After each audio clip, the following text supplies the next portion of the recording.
Panama కెనాల్ను కైవశం తీసేసుకుంటాం అంటూ Trump బెదిరిస్తూనే ఉన్నాడు. ఒక్కసారి కాదు, ఆయన రిపీటెడ్గా ఈ థ్రెటన్ చేస్తున్నాడు. అయితే మనకు అర్థం కావాల్సింది ఏదో ట్రంప్ కావాలని ఏదో వెకిలిగా మాట్లాడుతున్న మాటలు కాదు. ఇది ట్రంప్ ఈజ్ సీరియస్. ఎందుకంటే ట్రంప్ అమెరికన్ ఎకనామిక్ ఎజెండాను ప్రమోట్ చేస్తున్నాడు. ప్రపంచంలో అమెరికాకు దాసం కావాలి అన్నది ట్రంప్ వైఖరి. Make America great again, America first అనే పాలసీ. పనామా కెనాల్ అమెరికాకు ఎంత ముఖ్యమో నేను గతంలో కూడా చెప్పాను.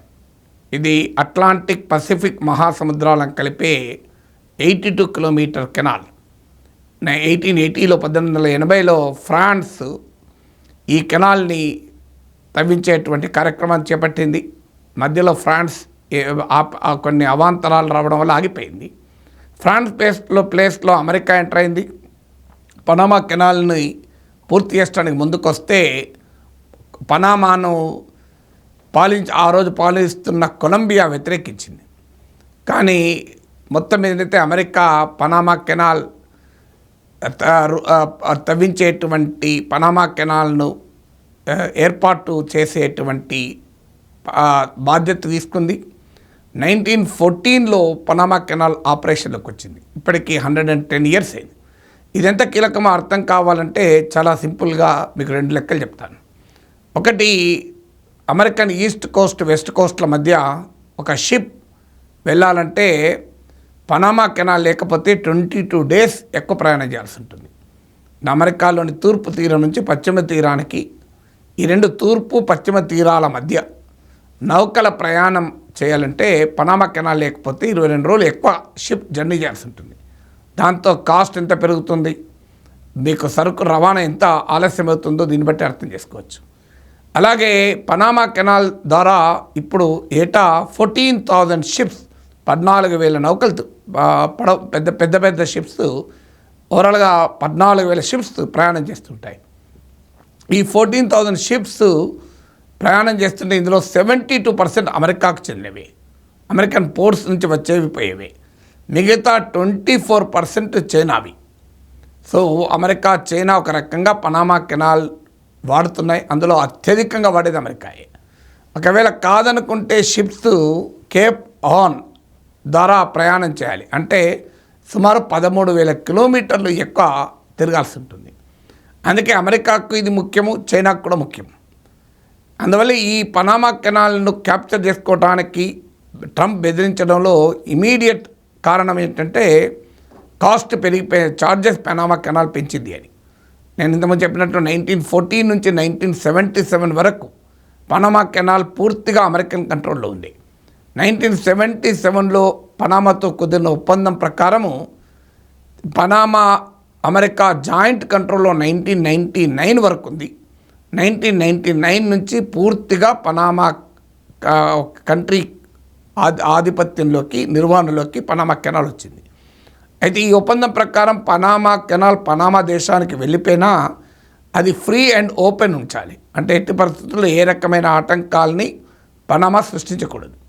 ఇప్పుడేం అమెరికన్ షిప్స్కు పనామా ఆటంకం ఏం క్రియేట్ చేయడం లేదు. కానీ ఖర్చులు పెరిగిపోయాయి, నిర్వహణ ఖర్చులు, మెయింటెనెన్స్ ఖర్చులు, మోడర్నైజేషన్ ఖర్చులు పెరిగిపోయాయి, ఇంటర్నేషనల్ కాంపిటీషన్ మారిపోయింది, మార్కెట్ కండిషన్స్ మారుతున్నాయి. ఇలా రకరకాల కారణాలు చెప్తూ పనామా ఛార్జెస్ పెంచింది. ఎందుకంటే ఒకప్పుడు ఇది చాలా వెటెస్ట్ రీజన్, క్లైమేట్ చేంజ్ వల్ల ఇప్పుడు డెఫిసిట్ రెయిన్ఫాల్ ఉంది. అందువల్ల ఈ కాలువలో షిప్స్ ప్రయాణం చేసేంత వాటర్ లెవెల్ మెయింటైన్ చేయడానికి ఖర్చులు పెరిగిపోతున్నాయనేది పనామా వాదన. సో ట్రంప్ దీన్ని థ్రెట్గా తీసుకుంటున్నాడు. కారణం ఏంటంటే ట్రంప్ చైనాతో ట్రేడ్ వార్ కూడా పెంచుకుంటున్నాడు. అందువల్ల ఇప్పుడు పనామా కెనాల్ కంట్రోల్లోకి తీసుకోవడం వల్ల అమెరికాకు ఆటంకం కలగడం కాదు, చైనాను చెక్మేట్ చేయడానికి కూడా ట్రంప్కి ఇది కీలకంగా భావిస్తున్నాడు. సో ఎందుకు ఒక్క పనామా కెనాలే కాదు, మీరు ఆల్రెడీ గ్రీన్లాండ్ కూడా అమెరికా కొనేస్తుంది అంటున్నాడు. సో అప్పుడెప్పుడో చాలా ఏళ్ళ క్రితం అలాస్కాను కొన్నది అమెరికా, ఇప్పుడు గ్రీన్లాండ్ కూడా కొనేస్తూ ఉంటుంది. గ్రీన్లాండ్ కూడా చాలా రేర్ ఎర్త్ మెటల్స్ ఉన్నటువంటి ప్రాంతం. ఇది ఎక్కువ భాగం ఐస్తో కప్పివేయబడుతుంది. కానీ ఇప్పుడు క్లైమేట్ చేంజ్ వల్ల ఐస్ మెల్ట్ అవుతుంది. ఐస్ మెల్ట్ అవడం వల్ల ఈ కమర్షియల్ మైనింగ్ ఆపర్చునిటీస్ పెరుగుతున్నాయి, కొత్త ట్రాన్స్పోర్ట్ రూట్స్ కూడా ఎమర్జ్ అవుతున్నాయి. అందువల్ల గ్రీన్లాండ్ కొనడంలో కూడా ట్రంప్ ఎకనామిక్ ఇంట్రెస్ట్లు, బిజినెస్ ఇంట్రెస్ట్లు ఉన్నాయి. పనామా కెనాల్ని క్యాప్చర్ చేయాలనే దాంట్లో కూడా ట్రంప్ బిజినెస్ ఇంట్రెస్ట్ ఉన్నాయి. చైనాను చెక్మేట్ చేయడమే కాదు, అమెరికాకు ట్రేడ్ చీప్ కావాలి అనేది కూడా ట్రంప్ ఉద్దేశం. అంతేకాదు కెనడాను కూడా బెదిరిస్తున్నాడు. మీరు టారిఫ్స్ తగ్గాలి అంటే అమెరికాలో ఐక్యమైపోవాలి, అమెరికాకు 51st కంట్రీ స్టేట్గా మీరు కావాలి అంటూ ట్రూడోని ఏకగా గవర్నర్ ట్రూడో అంటున్నాడు. అందువల్ల మీరు కెనడాను టారిఫ్లకు, కెనడా సావనిటీకి లింక్ పెట్టడం, పనామా కెనాల్ను క్యాప్చర్ చేస్తామని చెప్పడము, గ్రీన్లాండ్ కొనేస్తామని చెప్పడము, ఇవన్నీ చాలా క్లియర్గా అర్థమవుతున్నది. American imperial economic agenda, business ఎజెండాను, ప్రపంచ వనరులను మరింతగా క్యాప్చర్ చేసుకోవటానికి ట్రంప్ ఆడుతున్న నాటకం ఇది. ట్రంపే కాదు, పక్కనున్న ఇలాన్ మస్క్ అదే పని చేస్తున్నాడు. ఇప్పుడు అర్జెంటీనాలో హ్యావియర్ మిలే అనే ప్రో మైనింగ్ పొలిటీషియన్కు మస్క్ సపోర్ట్ చేస్తున్నాడు అక్కడ. ఎందుకంటే అర్జెంటీనా ఇది వెరీ బిగ్ లీథియం రిజర్వ్స్ ఉన్నటువంటి కంట్రీ. అది లీథియం ఇప్పుడు ఆధునిక ఎలక్ట్రిక్ వెహికల్స్లో వాడే బ్యాటరీలకు లీథియం ఇది very important raw material. So అందువల్ల ఎక్కడ చూసినా మీకు Trump Musk business and economic ఇంట్రెస్ట్లు చాలా క్లియర్గా డిఫైన్ చేస్తున్నాయి.